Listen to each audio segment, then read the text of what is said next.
A todas las personas que vienen por primera vez en esta noche, quiero decirles que no han venido a escuchar ninguna nueva religión y que quiero que quede muy bien claro.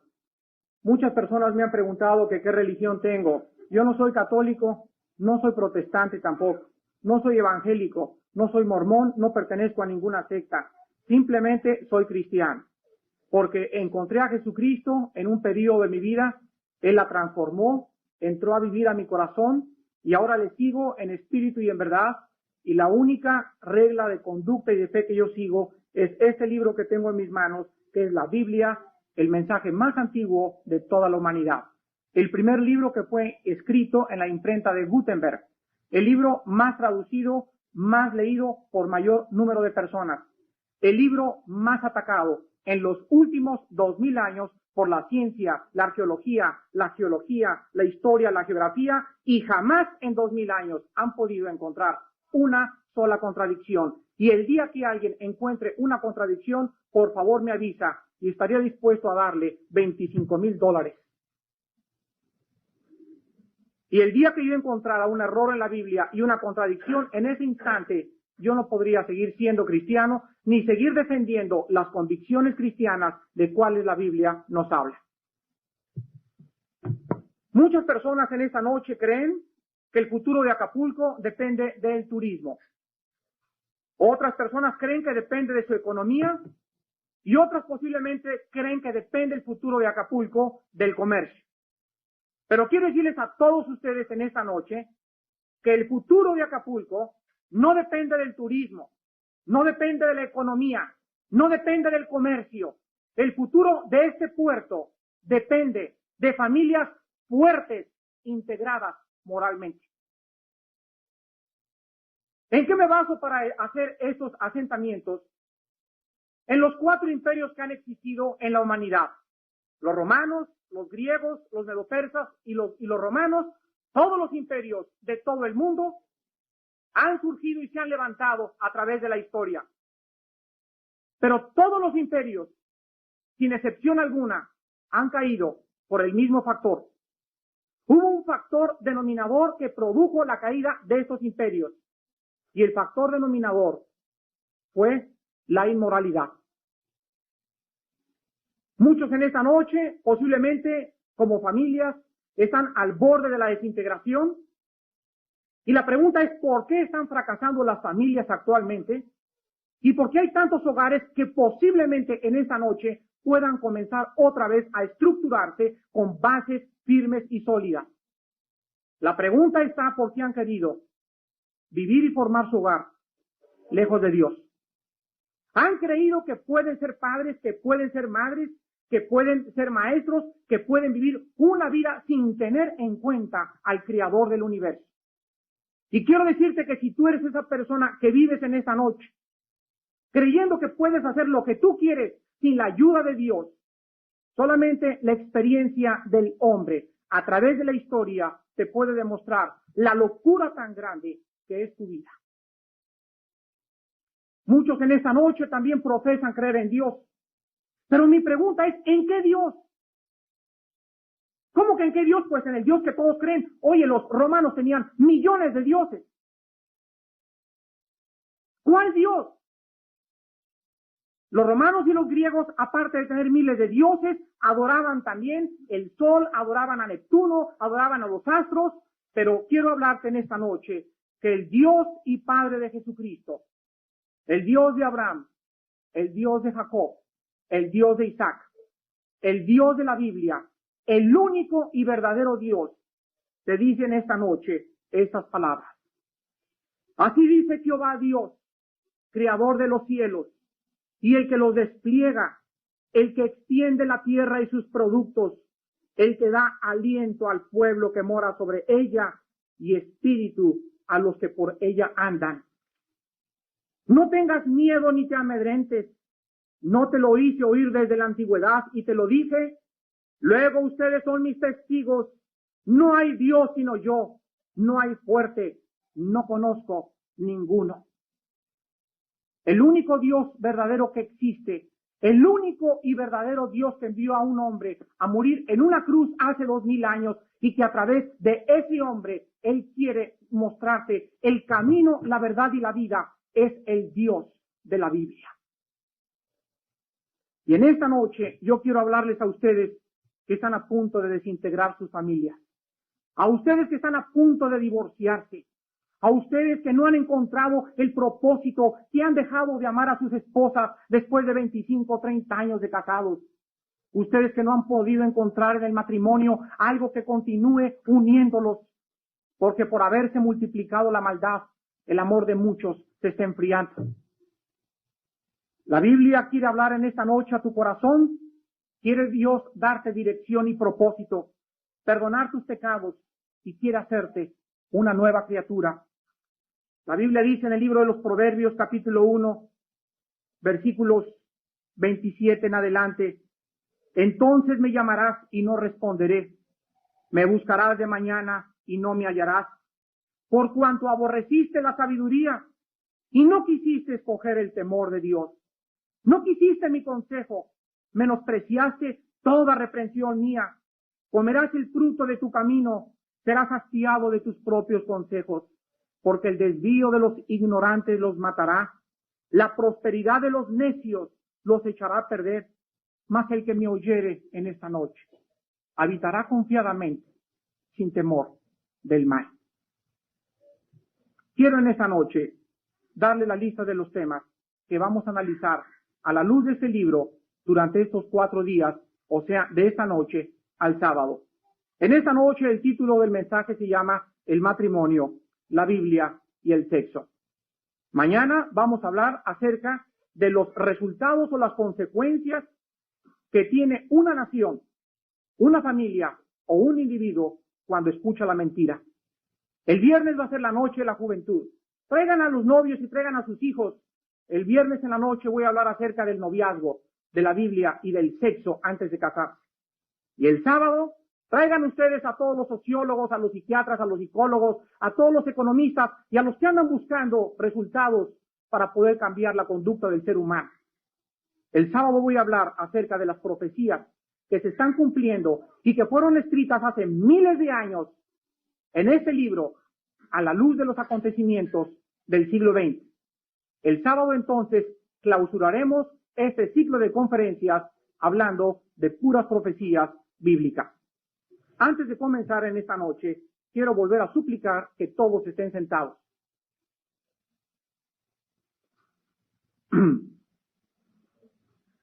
Que solamente los sugieres estén al fondo parados y que por favor ya no nadie entre ni se para ni salga.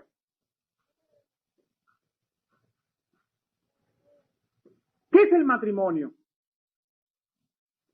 Ustedes se han dado cuenta que antes de cualquier institución, antes de que fueran formados los gobiernos, antes de que fueran formadas las escuelas, antes de que fueran formadas las iglesias, antes de que fueran dado las leyes a Moisés, la primera institución que encontramos en este libro, en la Biblia, es el matrimonio.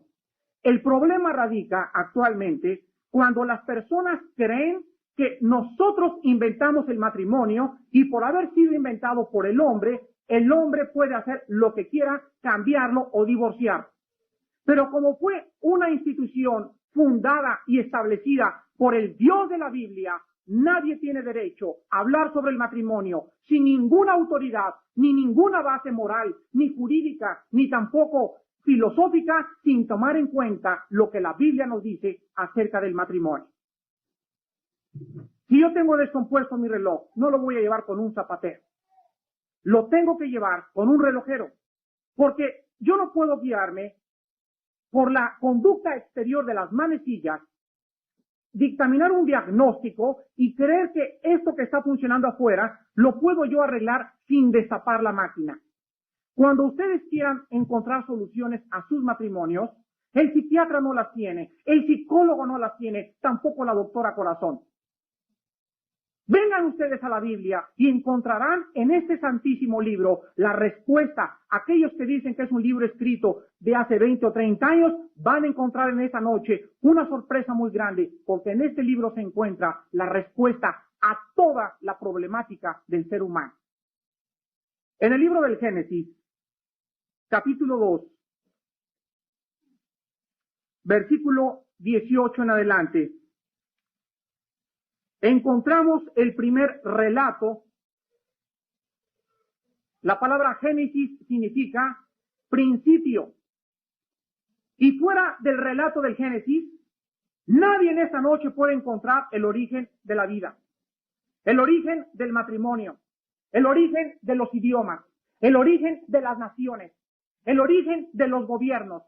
Todo absolutamente se encuentra en el libro del Génesis, el libro más atacado, pero sin embargo, ustedes ven que acaban de hacer una película grandiosa que acabo de ver en la Ciudad de México, que se llama El Diluvio y el Arca de Noé, donde científicos, arqueólogos y geólogos, a través de las sedimentaciones que han encontrado en las montañas más elevadas de la Tierra, han probado a través de la arqueología que hubo un diluvio universal. Y así podemos encontrar la geografía y la historia de nuestra parte, la sociología también, porque comenzamos a encontrar que la Biblia tenía la razón. En el capítulo 18 encontramos el relato de la creación de la mujer, el propósito por el cual Dios le trae una mujer al hombre y por qué la mujer debe ser una ayuda al hombre. Así dice la Biblia. Y dijo Jehová Dios, no es bueno que el hombre esté solo. Le haré ayuda idónea para él. El primer principio que encontramos es que la Biblia nos dice que Dios vio que el hombre necesitaba un complemento. El hombre necesitaba una media naranja. El hombre no podía en esta tierra desarrollarse ni desenvolverse por su libre albedrío sin tomar en cuenta la otra mitad que le hacía falta. Entonces la Biblia nos dice que Dios dijo que le haría ayuda idónea. La palabra idónea en el hebreo significa adecuada. O sea, el hombre necesita una ayuda adecuada que le ayude, que le anime, que le exhorte, que le aliente, que le consuele. Ven ustedes, señoras, la vida es una jungla y nosotros caminamos en esta jungla siempre con el machete por delante tumbando las ramas y los árboles, y detrás de nosotros traemos la persona que cuando estamos desalentados, desanimados, podemos voltearnos y pueda llegar ella con un pañuelo, secarnos el sudor y decirnos, ten aliento, continúa trabajando porque estoy a tu lado. ¿Se imaginan ustedes a alguien detrás de nosotros que cuando estamos cansados de avanzar en la jungla nos comience a jalar y nos comience a decir, qué feo macheteas? ¿Te dije que nunca ibas a llegar a nada? Si yo siempre supe que eras un tonto, que siempre serías burócrata. Pues entonces, ¿verdad? Es increíble, ahorita que hablemos de la mujer, la influencia tan tremenda que tiene una mujer en la vida de un hombre. En segundo lugar, leemos, ahí mismo en el capítulo 2 del Génesis, que Dios entonces crea a la mujer de la costilla de Adán. Señor, ¿me puedes tú decir en esta noche, cómo es posible que usted crea que Dios creó a Adán y Eva? Que yo siempre me había imaginado que era una metáfora. Y quiero contestarte lo siguiente, ¿y cómo es posible que tú creas que vienes del chango? ¿Qué es más ridículo, más absurdo y más irracional, damas y caballeros? ¿Qué es lo que prefieres creer? ¿Es posible que el hombre prefiera creer que viene de los animales a que fue creado a la imagen y semejanza de Dios? Sí es posible, porque en todas las escuelas lo enseñan. Pero la Biblia nos dice que el hombre no fue creado un salvaje. La Biblia nos dice que el hombre no desciende de los árboles. La Biblia nos dice que el hombre no va de menos a más como predica la evolución. La Biblia nos enseña que el hombre fue criado originalmente con potenciales intelectuales sobrenaturales porque Adán le dio nombre a 500,000 de animales. El hombre no va de menos a más, el hombre va de más a menos. El hombre, en lugar de evolucionar, la Biblia dice que el hombre se está degenerando. En el versículo 24 del mismo capítulo, nos vemos que Dios nos muestra la institución del matrimonio. Y dice la Biblia, por tanto dejará el hombre a su padre y a su madre, y se unirá a su mujer, y serán una sola carne. El matrimonio entonces significa tres cosas. quiero que por favor las recuerden. El matrimonio significa, en primer lugar, dejar. Dejará el hombre al perico, al gato, a la abuela, a la suegra, a los cuñados y a todas las tías y a los primos y a los compadres, y las responsabilidades con mi familia se acabaron. Cortará los lazos que lo unían con su parentesco del pasado y se unirá a su mujer. Y ahora mis responsabilidades son número uno con mi mujer y después con mis antiguos papás. Número uno con mi mujer y después con mis tíos. Número uno con mi mujer y después con mis hijos. Nunca fue el propósito de Dios de que los suegros y los cuñados fueran a vivir al matrimonio. Vemos ustedes que los matrimonios modernos, el papá, pues vénganse mijitos, ¿verdad? Y vénganse, y ahí está la suegra viviendo con los hijos y el suegro viviendo con los hijos. Si hay alguna influencia que pueda perturbar la tranquilidad y el desarrollo espiritual de cualquier matrimonio, es terceras personas viviendo en el hogar. Y si se enojan en esta noche, no se enojen conmigo, por favor. Yo solamente les digo, repito, lo que la palabra de Dios dice. Y pruébenlo ustedes a través de la experiencia y verán ustedes por ustedes mismos si es verdad o no es verdad. Pero el 45% de los divorcios en la República Mexicana se deben a terceras personas viviendo con un matrimonio.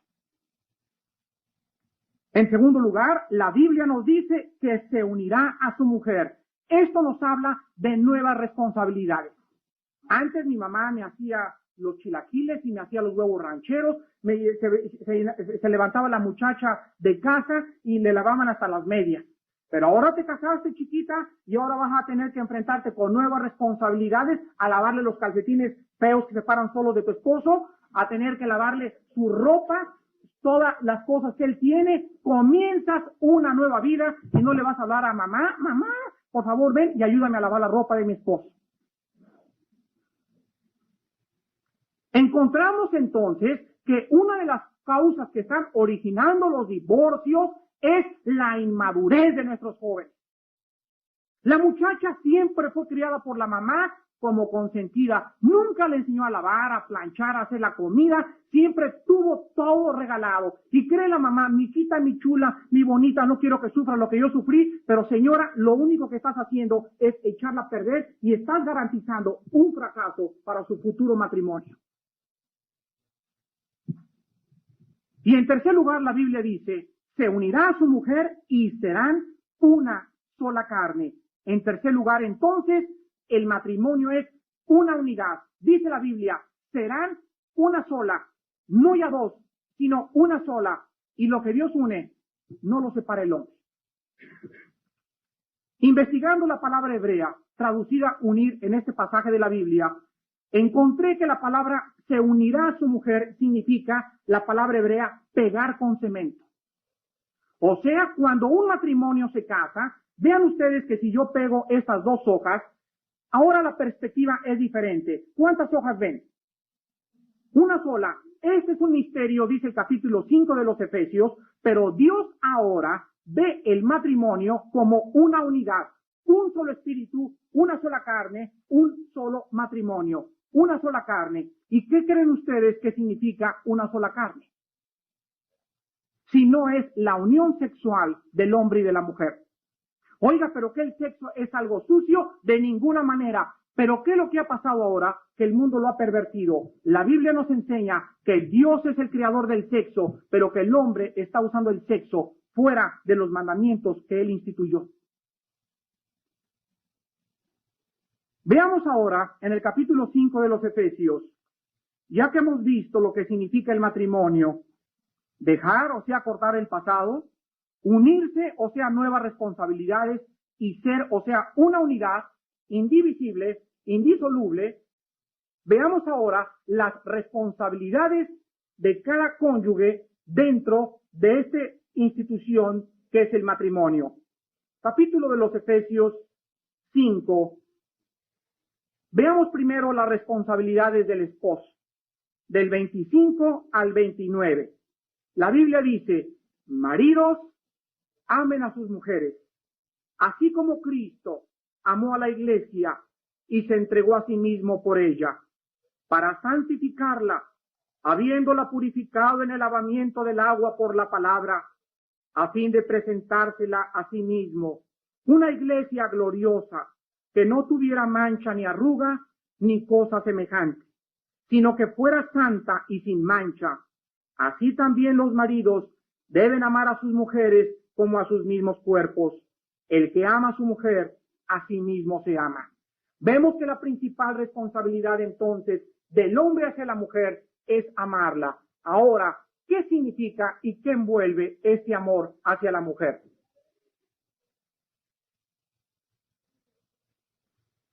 ¿Cuántos de ustedes en esta noche, si yo les preguntara lo que significa el amor, podrían realmente y con honestidad contestar, esto es el amor? Para los jóvenes actualmente el amor es tener relaciones sexuales. Es decirle a Chencha, Chencha te quiero. Es llevarle las rosas, es llegar y agarras el cheque cada sábado, se lo pones a tu mujer y se lo tiras, la pobre señora lo estira como chicle el cheque para que le alcance el dinero, y entonces tú estás cumpliendo, y estás cumpliendo con tus responsabilidades materiales. Pero ¿qué significa amar a tu mujer? La Biblia nos lo dice ahí mismo, como Cristo amó a la iglesia, y escuchen ustedes, se entregó por ella. Esto significa que amar significa, en primer lugar, sacrificio. Significa una entrega en la que ya no soy yo, mis intereses, y me hiciste y me tornaste. Ahora tengo que estar yo dispuesto, de acuerdo a la palabra de Dios, a que mi esposa me ponga clavos en las manos, me traspase el costado y espinas, y cuando me esté crucificando, yo pueda decirle al Padre, Padre Santo, perdónala, porque no sabe lo que hace. Tú me puedes decir en esta noche, oiga Señor, esto es imposible, usted va a ser un mártir. Quiero contestarte que tienes toda la razón del mundo. Para eso vino Jesucristo al mundo, para darnos un poder, una dimensión nueva del amor, y poder con Jesucristo dentro de nosotros, a través de su Espíritu Santo, poder amar a mi esposa en la capacidad que Él me manda amarla. Y quiero que noten ustedes que la Biblia dice a tu esposa, no dice esposas plural, es una la que debemos de tener. ¿Qué significa amarla? En 1 de Pedro, capítulo 3, versículo 7, encontramos más luz acerca de lo que significa amar a mi esposa.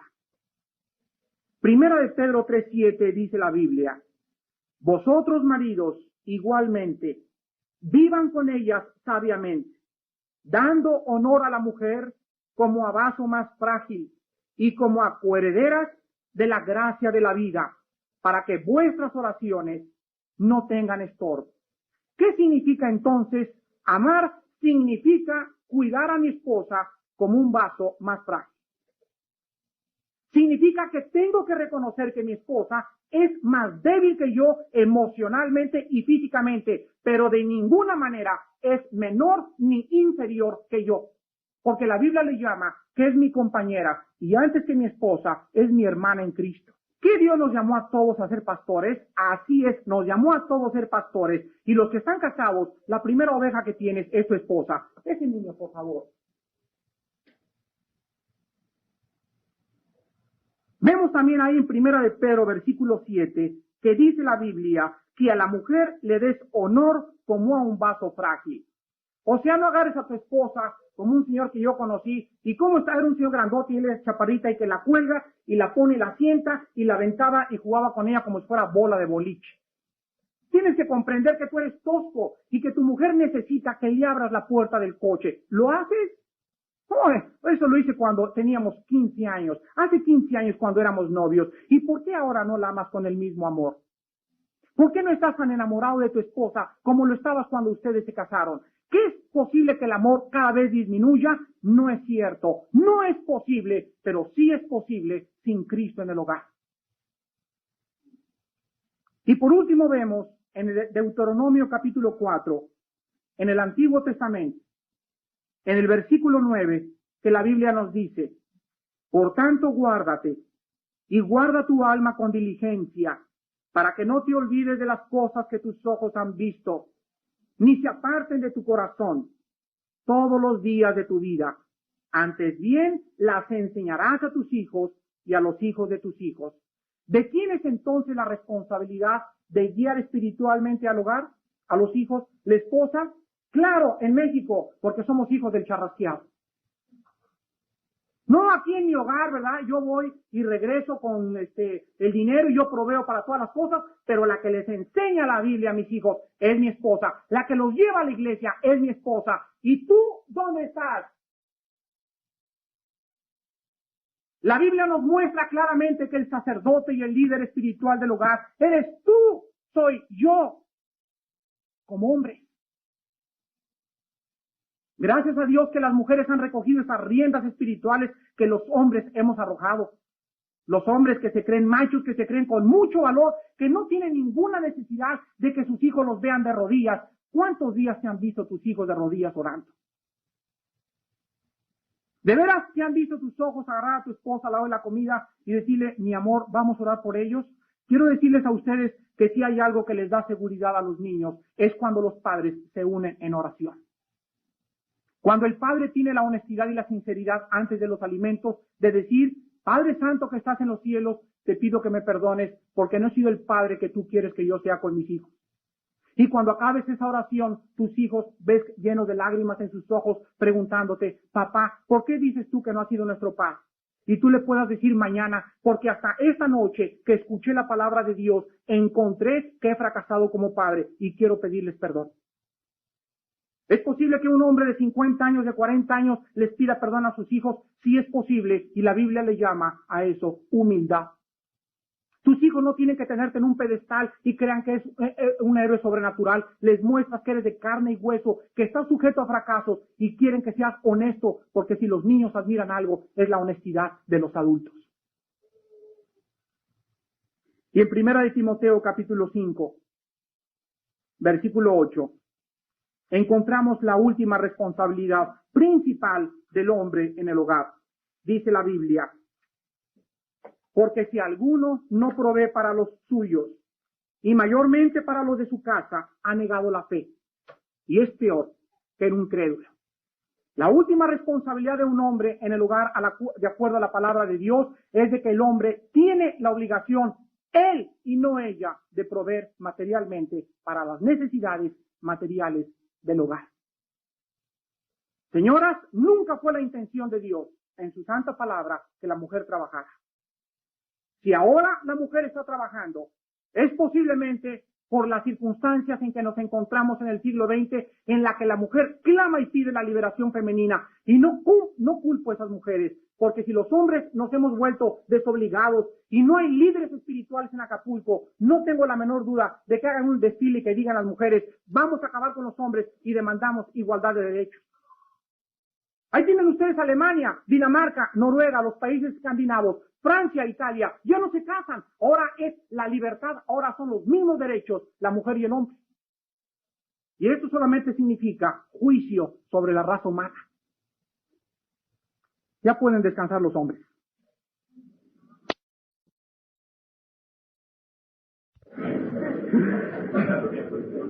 Efesios capítulo 5, versículos del 25 al 29, encontramos las responsabilidades ahora de las mujeres. Dice la Biblia, Efesios 5, del 22 al 24. Las casadas estén sujetas a sus propios maridos como al Señor, porque el marido es cabeza de la mujer, así como Cristo es cabeza de la iglesia, la cual es su cuerpo, y Él es su Salvador. Así que como la iglesia está sujeta a Cristo, así también las casadas lo estén a sus maridos en algunas cosas. ¿No oí? En todo. Muy bien. ¿Qué significa estar sujeta? La palabra sujeción en el griego, koiné, que es el griego en que se escribió las Sagradas Escrituras, significan ponerse bajo el control de, o sea, el soldado está bajo el control del cabo, el cabo bajo el control del teniente el coronel del general. Pero es un rango o un término militar y significa ponerse bajo el control de alguien. Cuando Dios creó las naciones, fue el anhelo de Dios de que no hubiera caos en las naciones y que no hubiera desorden. Entonces Dios instituyó no el derecho romano, la Biblia a través de Moisés en el libro de Éxodo nos muestra la institución de los gobiernos civiles y las leyes que el hombre necesita para gobernarse civilmente, moralmente y religiosamente. Entonces, al formar Dios el hogar, Él sabía que no podía haber dos capitanes. Donde manda capitán, no gobierna marinero. Porque cuando los dos mandan en el hogar, los únicos que llevan las consecuencias son tus hijos. Les decía ayer en una té que tuvimos de damas, ayer por la tarde, ayer fue una casa de Costa Azul, les decía a las damas ayer que de acuerdo a las estadísticas en Estados Unidos, el 85% de los homosexuales siempre tienen problemas con sus mamás. O sea, que la mayor parte de la culpa en la homosexualidad son las mamás. Les voy a dar las dos razones que estas estadísticas nos muestran. Número uno, la mayor parte de los homosexuales vienen de hogares donde ella es la que truena el chicote y no el papá. Donde ella es la que tiene los pantalones, donde ella es la que da las órdenes y donde el niño crece desajustado emocionalmente y comienza a formarse una imagen equivocada de mando y se proyecta en la mamá, acaba odiando a la mamá y al papá y pervierte el sexo. Quiero decirles a ustedes que no existe ni hormonalmente, ni biológicamente, ni genéticamente ningún homosexual por nacimiento. Y si hay un doctor aquí en genética o un ginecólogo, le doy las pruebas que ustedes quieran. Un solo homosexual no hay por nacimiento.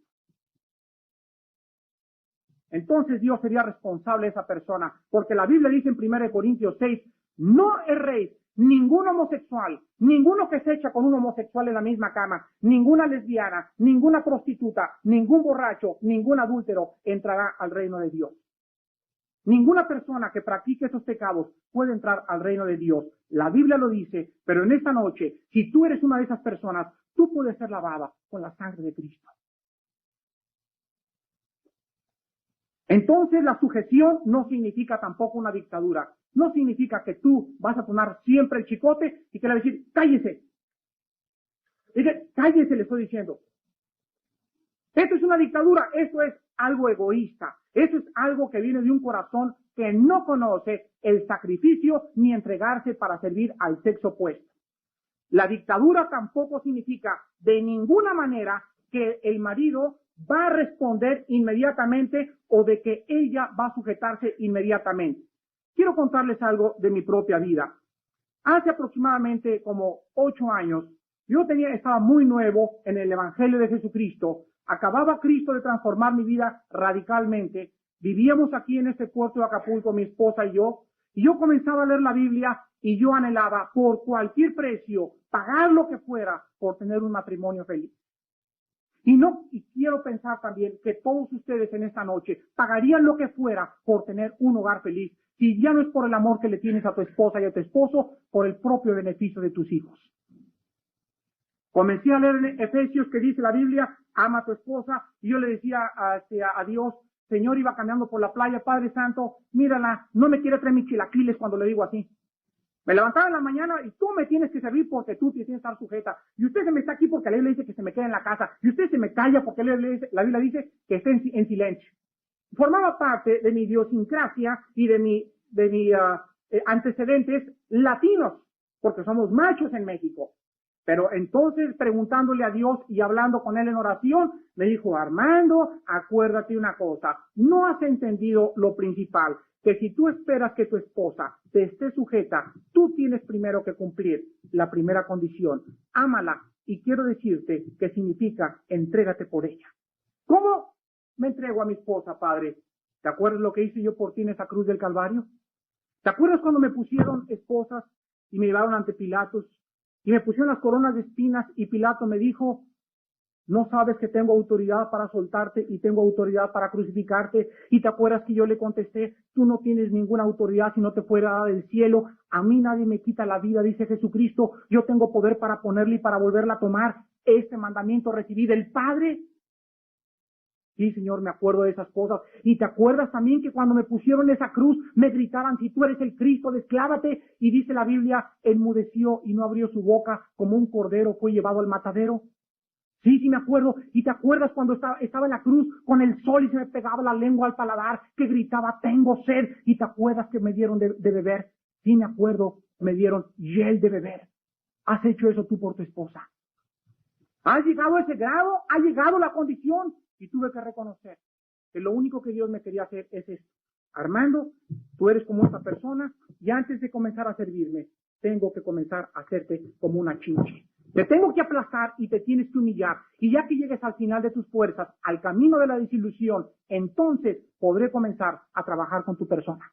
Entonces, la mujer tiene que estar sujeta en el sentido que tiene que reconocer, no que él es mayor, no que él es superior, pero que necesita ponerse bajo el control. Cuando haya discusión de opiniones, siempre recibirás y aceptarás la última discusión. ¿Que quiero ir a Cuernavaca? Pues yo quiero ir a México. Padre Santo, míralo, no quiero ir a Cuernavaca. Entonces, te vas ahí a Woolworth, compras un zipper de esos de 2 pulgadas, te lo pones así en la boca, te lo coses bien fuerte y le dices, Padre Santo, por mi conciencia delante de ti, acepto y me pongo bajo el control de mi esposo. Y Dios dice que Él da gracia a los humildes, pero Él resiste a los soberbios.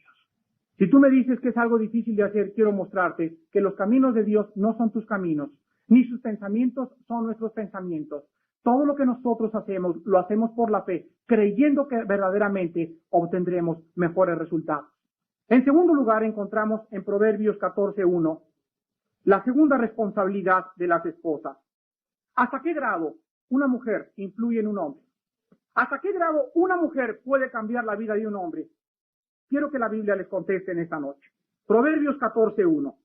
Dice la Biblia, la mujer sabia edifica su casa, mas la necia con sus manos la derriba. Significa lo siguiente, que una mujer, y antes de seguir adelante quiero poner en claro esto, en la Biblia, damas y caballeros, no encuentran ustedes términos medios, frío o caliente, eres o no eres, cristiano en esta noche o hijo de las tinieblas, hijo del diablo, eres sabio o eres necio, eres sabia o eres necia, no eres así, como dicen en inglés, wishy-washy. ¿Eres o no eres?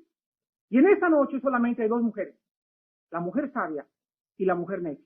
Y yo pienso y quiero creer con mi corazón que esa mujer necia no se encuentra en esta audiencia. Pero la Biblia dice que una mujer que es sabia puede levantar su casa y puede sacar al marido. Y la misma mujer necia con sus propias manos hunde al marido. Entonces, el grado de influencia de la mujer al hombre es que la mujer o saca o hunde al marido.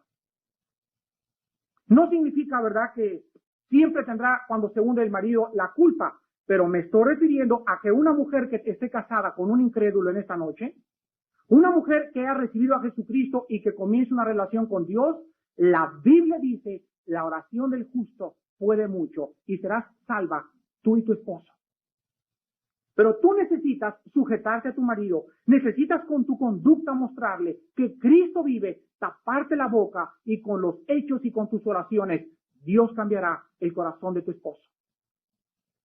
Tú no puedes cambiar a tu esposo, nadie puede hacer bueno al marido, solamente Dios puede cambiar las personas, pero sí lo puedes hacer feliz. Hazlo feliz y déjale todo en las manos de Dios. En tercer lugar, en el libro de Tito, encontramos la tercera responsabilidad de las esposas. Dice la Biblia en el libro de Tito, capítulo 2, versículos del 3 al 5, estas palabras. Las ancianas, también para las viejitas hay, las ancianas asimismo sean reverentes en su porte, no calumniadoras, no esclavas del vino, maestras del bien, que enseñen a los maridos, a las mujeres jóvenes, a amar a sus maridos y a sus hijos, a ser prudentes, castas, cuidadosas de su casa, buenas, sujetas a sus maridos, para que la palabra de Dios no sea blasfemada. O sea que si hay viejitas en esta noche chismosas, o viejitas que les gusta echarse sus drinks allá en Navidad o en Semana Santa, o esas viejitas que le digan a la hija, hijita, te casaste con el monstruo de la Laguna Negra. Es un pelafustán, es un roto quinto patiero. Vente a la casa, hijita. Mira nomás este bárbaro lo que está haciendo. Esas señoras que les enseñan eso a sus hijas, la Biblia dice que están haciéndoles un daño muy grande. Mijita, ¿con qué te pegó? ¿Y cómo se te puso el ojo morado? Pues ahora te aguantas. Mamá, ¿te aguantas? ¿Te casaste? ¿Te amolaste? ¿No hay divorcio? Lo que el hombre junte no lo puedes tú separar. Tienes que enfrentarte, mijita, y gracias a Dios por esas señoras que llegan a los 60, 70 años de edad con conocimientos y convicciones bíblicas y que le pueden decir a la hija, hija, vamos a orar ahorita. Padre Santo, te pedimos por la salvación de este bárbaro. Te pedimos la salvación para que la protejas. Ojalá que puedas tener una suegra o una madre, tú, que pueda en lugar de ayudar a tu divorcio y a la separación, fortalecer más el matrimonio que tienes actualmente. Y por último, en 1 Timoteo capítulo 2, encontramos de las últimas responsabilidades principales de las mujeres. 1 Timoteo 2, del 9 al 10. Vean ustedes que la Biblia tiene para todo. Dice la Biblia, asimismo que las mujeres se vistan de ropa decorosa, con pudor y modestia, no con escotes hasta por acá, no con peinado ostentoso que parezcan marcianas, ni oro, ni perlas, ni vestidos costosos que parezcas árbol de Navidad, sino con buenas obras como corresponde a mujeres que profesan piedad. La palabra piedad significa una vida cerca de Dios. La última característica de una mujer de Dios y de una mujer que profesa conocer a Dios es que una mujer que conoce a Dios se viste con pudor. Y ustedes saben, mujeres, lo siguiente, y si no lo sabían, se los voy a decir. Las tentaciones a nosotros nos entran por los ojos. Entonces la forma como tú te vistas, como tú te sientes y cruces tus piernas, hasta dónde traigas la falda, el escote, la mirada, cómo te dirijas, un hombre inmediatamente, aunque parezcamos a veces medio así, llegamos y nos damos cuenta cuando la secretaria, buenos días. Y si tú eres un hombre de Dios, la Biblia dice, alerta y cuidado. No comiences ahí, se te van los ojos. Porque somos atraídos en el pecado cuando de nuestra propia concupiscencia somos atraídos y seducidos. Entonces la mujer, la Biblia le manda que se vista con pudor. Hace como 6 años, estábamos mi esposa y yo en la ciudad de Chicago, Illinois, y encontramos un recorte en el periódico de un hombre que acababan de agarrar porque había asesinado a una señora y había matado a sus 3 hijos. Cuando al joven era un joven como de 24 años, lo entrevistaron en la corte en Estados Unidos. Le preguntó el juez, oiga señor, ¿por qué mató a esa señora? Si no había causa aparente. Entonces esta persona comenzó a narrar su historia y dijo lo siguiente. Yo era el lechero. E iba a cada día a entregar la leche a esa casa. Y la señora salía, ¿verdad?, con una cosita que apenas le tapaba y con otra cosita que apenas le tapaba hacia abajo. Y todos los días la llegaba y la veía, y usted sabe, mi esposa, con tanta tortilla se puso así de gorda. Y yo llegaba a ver a esta señora y siempre estaba haciendo las comparaciones y dije, caray, pues de veras que a mi esposa le falta mucho. Pasaron 2 meses en que la señora recibía al lechero en paños menores. Y entonces él dijo, señor juez, llegó un momento que me volví loco. Se convirtió el sexo en una obsesión y me dije a mí mismo, esa señora la tengo que tener a como dé lugar. Entonces saqué una navaja, me la metí esa noche y fui dispuesto a lo imposible con tal de tener su carne. Llegué entonces, me metí a su casa, la asfixié con la almohada, la violé y como las 3 criaturas se levantaron y me vieron, las tuve que matar a puñaladas a las 3 también. Si esto te sorprende, lee la nota roja mañana en el periódico y lee la alarma y lee todas las cosas y vas a comprender por qué la Biblia dice, mujeres, vístanse con pudor, porque hay hombres malos, perversos, obsesionados con el sexo y nuestras hijas son las principales. Cuidemos a nuestras esposas y cuidemos a nuestras hijas de que se vistan siempre como mujeres que profesan conocer a Dios. Quiero ahora pasar rápidamente a la educación de los hijos. Vamos a cubrir un tema rapidísimo en esta tarde. Proverbios capítulo 22. Tanto se ha hablado de la educación de los hijos. ¿Le debo de pegar a mi hijo o no le debo de pegar? ¿Le debo hacer caso a la psicología o no le debo hacer caso a la psicología? Ustedes oyeron las escuelas libres, en las que estaba muy de moda, que no debía castigarse a los hijos, porque de acuerdo a la psicología se reprimía el niño. Veamos qué dice la Biblia. Proverbios 22, versículo 6. Instruya al niño en su camino, y aun cuando fuere viejo, nunca se apartará de él. Instruye al niño en su camino, o sea, en el camino de Dios, y aun cuando fuere viejo, no se apartará de él. Ahora ve Proverbios capítulo 13, versículo 24. El que detiene el castigo, a su hijo aborrece, mas el que lo ama, desde temprano lo corrige. La Biblia es clara. No hay ninguna otra interpretación. Dios me dice, Armando, necesitas 2 elementos, 2 ingredientes para educar a tus hijos. Olvídate de la doctora corazón y del psiquiatra y el psicólogo. Armando, nunca le permitas a tu hijo un berrinche. Nunca vayas a permitir que tu hijo se tire al suelo y que te diga, quiero esto, y que comience a llorar. En ese instante, a los 2 o 3 años de edad, lo agarras de la mano, lo metes al baño y le das una como nunca se la habías dado. Y tu hijo va a comprender una cosa, que cuando tú le dices, Pepito, ese cenicero que está en la mesa no se agarra, se lo dices una sola vez. No le dices, te lo dije que no lo agarraras. Pepito, te dije por la 4ª vez, por favor, señora, ya te tomó el pelo. Los miren, son los mejores psicólogos que hay los niños. Al niño se lo dices una vez, la 2ª vez llega así, ¡pum!, con una vara, o con la mano pero bien dado. Y te pregunta por qué, porque le dices, las cosas se dicen una sola vez. Cuando hay necesidad de golpear a nuestros hijos, los golpeamos no enojados, no con la ira que vean ellos la ira, sino controlado, ¿verdad? Te controlas, porque si agarras un bate de béisbol, ¿verdad? Y te crees Valenzuela, vas a cometer un problema muy grande.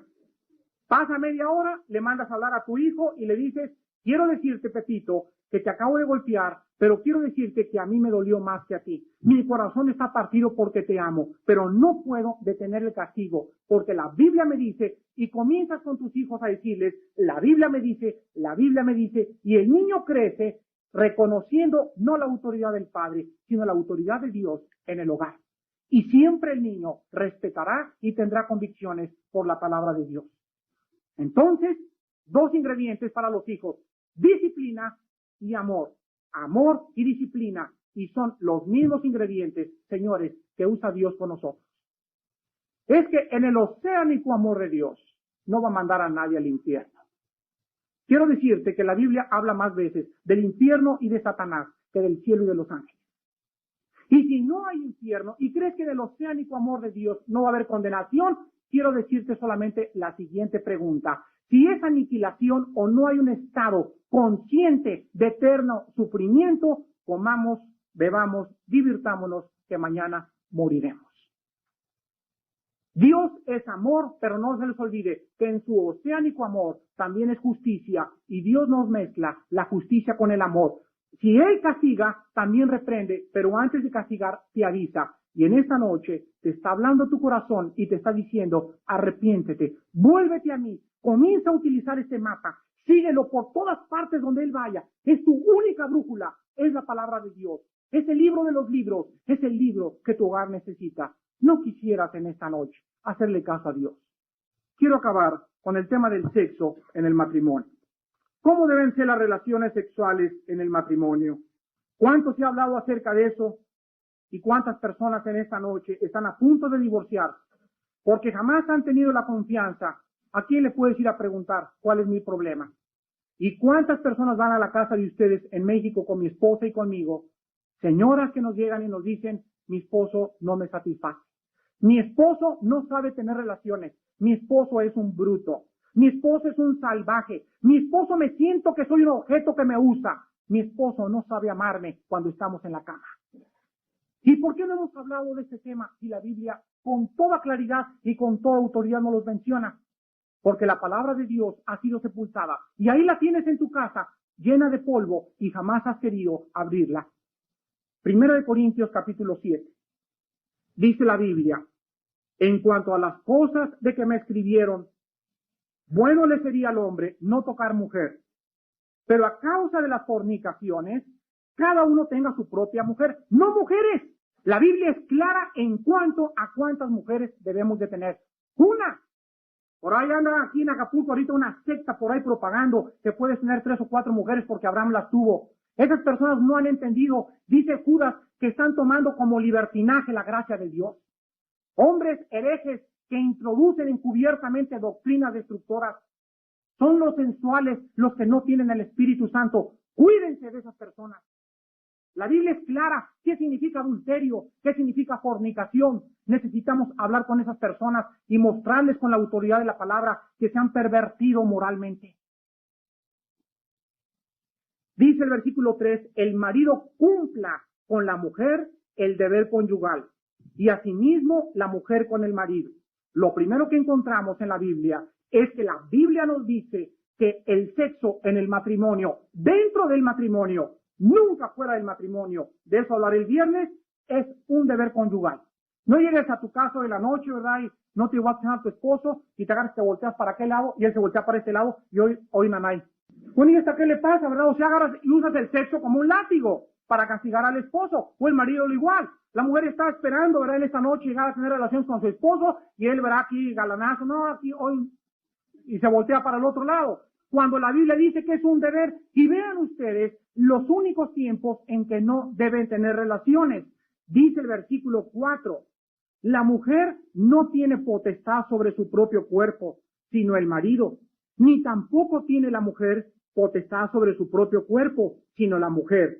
No se nieguen el uno al otro, a no ser por algún tiempo de mutuo consentimiento, para ocuparse sosegadamente en la oración, y vuélvanse a juntar en uno, para que no los tiente Satanás a causa de vuestra incontinencia. La única forma, cuando yo no tengo relaciones con mi esposa, es ahora que estoy en una cruzada. Entonces llego a Acapulco, voy caminando por la costera, hay bikinis por todos lados. ¿Qué necesito? En la mañana, antes de salir a la costera, venir a la palabra, cargar mis baterías espirituales y decirle a mis ojos y a mi mente, ninguna imagen de ninguna mujer va a existir en mi mente durante estos 8 días de conferencia, porque el único cuerpo que está en mi mente es el cuerpo de mi esposa. Tú tienes la voluntad para decir no a la tentación. Tú no ves con tus ojos, ves con tu cerebro. ¿Por qué entonces pasas por los puestos de revistas y te deleitas ahí comprando esas revistas con tantas esas muchachas desnudas? ¿Por qué vas a ver películas con tu esposa donde hay desnudos y tienen clasificación C? No me extraña que tu hogar se esté corrompiendo. Has violado los mandamientos de un Dios justo y de un Dios santo que nos dice los pecados alcanzan al hombre y lo que el hombre siembre siempre tendrá que cegar. Cada pecadito pequeño en tu vida tiene una consecuencia funesta en tu corazón. Hazle caso a Dios. Vale la pena pagar ese precio. Vale la pena, señores, serles fieles a nuestras esposas. En el libro de los Proverbios, capítulo 6, dice el versículo 26 en adelante, porque a causa de la mujer ramera, el hombre es reducido a un bocado de pan. Y la mujer caza la preciosa alma del varón. ¿Tomará el hombre fuego en su seno sin que sus vestidos ardan? Dios te hace una pregunta. Si agarras una bolita de fuego y comienzas en tu vestido a echártela y a la ¿te vas a quemar o no te vas a quemar? No te quemas en 3 días, pero dice la Biblia, tarde o temprano te vas a quemar. Y quiero preguntarte algo, amigo. Si tú sigues viendo esas revistas, y si tú sigues viendo esas películas, y si tú sigues acariciando pensamientos eróticos en tu mente, ¿cuánto tiempo va a pasar sin que tú le seas y le pongas los cuernos a tu esposa? Síguele jugando. Síguele mi chinchulina, aquí chamequela. El versículo 28 dice, andará el hombre sobre brasas sin que sus pies se quemen. Síguele. El versículo 32 nos dice, mas el que comete adulterio es falto de entendimiento. Corrompe su alma el que tal hace.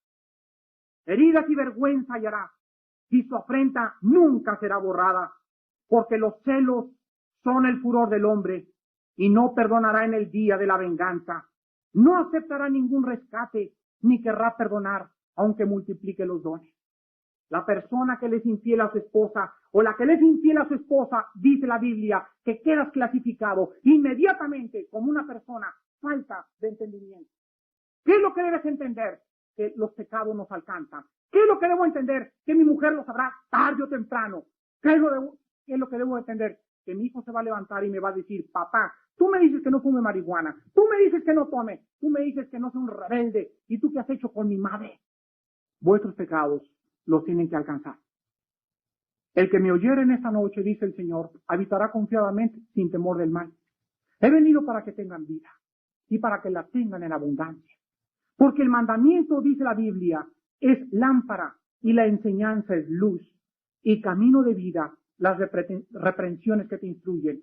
¿Por qué querrás seguir en esta noche en tus propios caminos? Es imposible, es una locura que tú vivas sin Dios. Agarra la Biblia en esta noche. Ahí tenemos muchas Biblias. Comienza desde mañana en la mañana. Arregla con tu esposa y tus hijos. Proponte ser un hombre con convicciones. Salva Acapulco de la desintegración moral. Salva Acapulco de la corrupción familiar. Hagan algo por este puerto. Si es que, en primer lugar, tienes algún interés todavía por tus propios hijos. Inclinemos el rostro.